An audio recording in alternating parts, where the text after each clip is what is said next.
We begin tonight with President Obama as he continues to campaign for his agenda and, by extension, for the political fortunes of every other Democrat in the country. An hour ago, the president gave Democrats a rather rousing speech at a DNC dinner at the National Museum of Women in the Arts. Before that, he answered questions from grassroots supporters at a fundraising reception that was broadcast online. Here is the president rallying Democrats tonight in an effort to push forward with his agenda and toward the midterm elections. You know, sometimes I think we got so many things done so quick that people forgot. But let's just think about this. We upheld the principle of equal pay for equal work.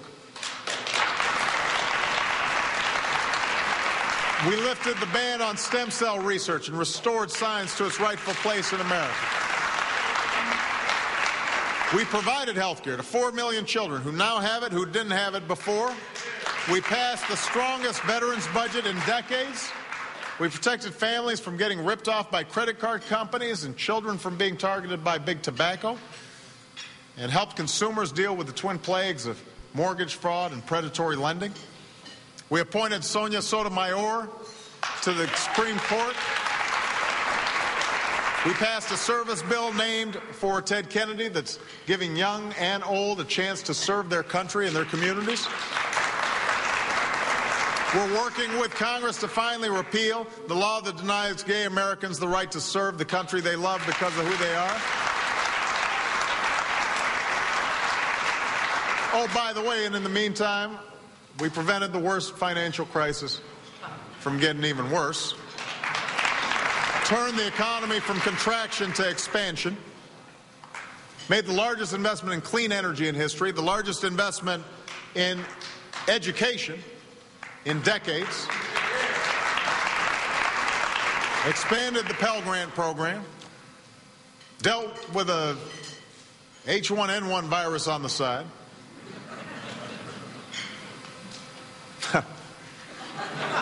That's what your support has helped us do at home. Abroad, we've begun a new era of engagement. We're working with our partners to stop the spread of nuclear weapons, seeking a world free of them. We're working with other nations to confront climate change. We are now a leader and not a follower in that critical mission. We banned torture. We're rebuilding our military. We're reaffirming our alliances. We've begun to leave Iraq to its own people, as I committed to doing in the campaign. And we've chartered a new way forward in Afghanistan and Pakistan. We're making progress every single day in taking the fight to al-Qaeda and across the globe. And I went to Cairo on behalf of the American people to begin a new dialogue with the Muslim world. We're living up to our obligations as a wealthy nation, helping to promote food security around the world, helping to deal with diseases around the world. We're living up to a moment that demands American leadership by standing with the people of Haiti as we speak. So in ways large and small, we've begun to deliver on the change that we talked about, the change that you believed in and that you campaigned hard for. But the reason that you and I are here tonight is because we're not done. We've got a lot more work to do. The things that we talked about during the campaign are the things that still need to be done. They've been put off by Washington for too long. And this is where change gets hard.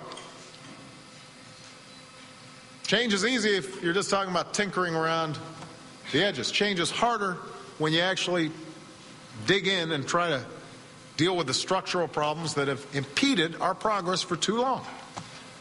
This is where we run headlong into the lobbyists and the special interests and the bitterness and misinformation that characterizes so much of our politics, which means that some of you may be feeling discouraged because it feels like things are taking longer than you might have expected. Well, don't be discouraged. I'm not discouraged. I knew this was going to take a long time, but I knew the fight was worth it. And we've got to keep up on this fight. The forces of the status quo, they may not give an inch, but I don't give an inch either. And you shouldn't give an inch either. We're not...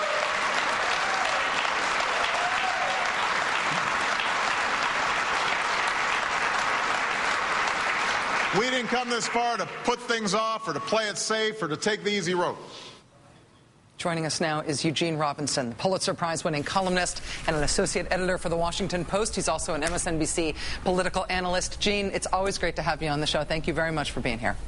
It's great to be here, Rachel. Is it true that you have the other Gene Robinson on your program tonight as well? We have booked two men named Gene Robinson on the show tonight, only in part because we wanted to have you both on the same show. We probably would have done it anyway, but it's kind of great. You cornered the market on Gene Robinson. We were trying to come up with a segment where we could have you both on at once, and I was going to go, take it, Gene, and then just sort of do it as a personality test to see which one of you would be more aggressive and go for it. You would enjoy that, wouldn't you, I Rachel? would enjoy that. Neither of you would, which is why we didn't do it.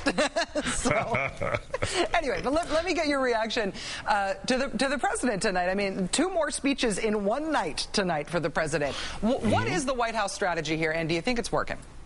Well, I think the strategy, which you saw begin at the State of the Union and certainly carried forward in the question time appearance with the Republicans last Friday, and then again with the Senate Democrats, and on, is to take back control of the debate, of the language and the terms of the debate about these important issues. If health care is defined, as the Republicans defined it, as a big government takeover of 1/6 of the economy, run for your lives, that's bad for the Democrats trying to pass health care reform. If it's defined as no pre-existing conditions, as an impediment to getting insurance, as holding down cost, and the long-term deficit reduction, that's good for the Democrats who are trying to get it passed, and I think that the president has taken stride. Even, frankly, the White House message machine allowed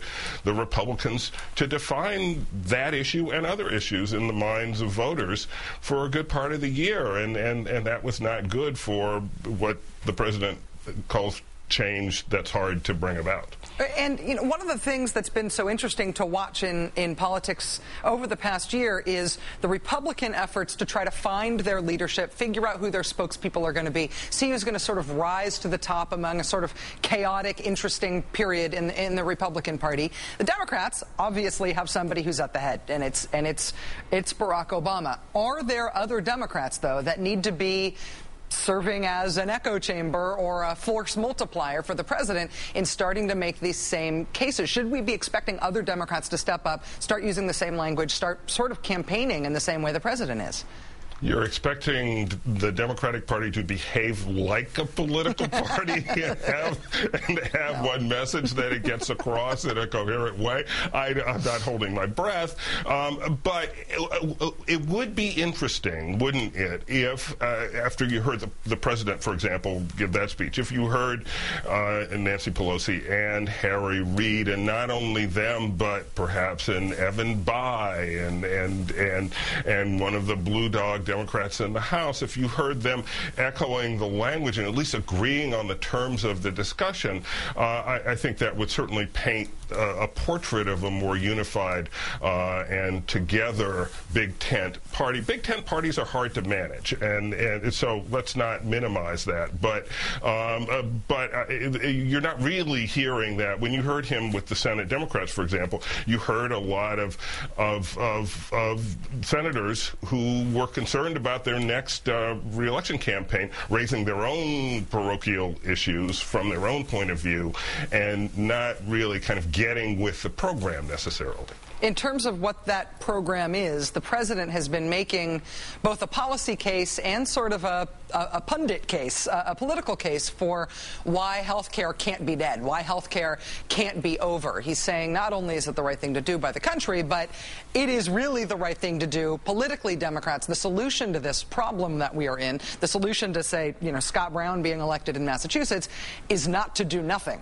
And I wonder if you have a sense in Washington, at the Post, in terms of the folks that you know who are close to the inside of politics, do you feel like that's resonating with, as a pundit, it resonates with me. I just don't know if it's resonating with people who are running for office this year. You know, it resonates with me too, Rachel. I am not sure that it resonates with all the people who need to be ringing with this if it's going to move forward. I see a kind of two-track approach going now. Clearly, there are a lot of people in Congress who don't want to spend the next, say, month or so continuing to have the same health care discussion that they've had for the last several months. But that doesn't necessarily mean that work stops on trying to get a comprehensive, or at least the Senate bill version of health care passed. So my sense is that those kinds of talks about health care are still going on, but the public discussion that they really want to have right now is about jobs and about the economy. And there's a feeling that they didn't really signal to Americans that this was their top priority item.